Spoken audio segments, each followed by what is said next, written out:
Hi everyone, in front of me I've got POCO F8 Ultra and let me share with you how to check for the software updates on this device.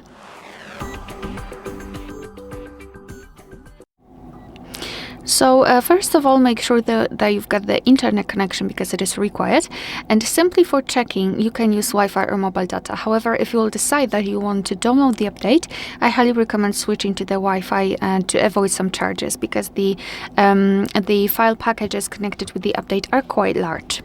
Alright, so we've got the internet connection, so we can open the settings.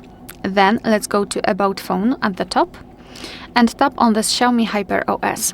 And now your device will check for the updates, and basically you can meet two different scenarios. So this is the first one where your software is up to date and there's nothing to download.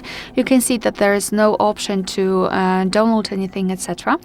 And the second one, the second scenario, is where your device will actually find the update. It will show you the information about it, what has been fixed, what has been added, and then you will be able to tap on download or install and apply the update. Alright, so that will be all. Thank you so much for watching. Please hit the subscribe button and leave the thumbs up.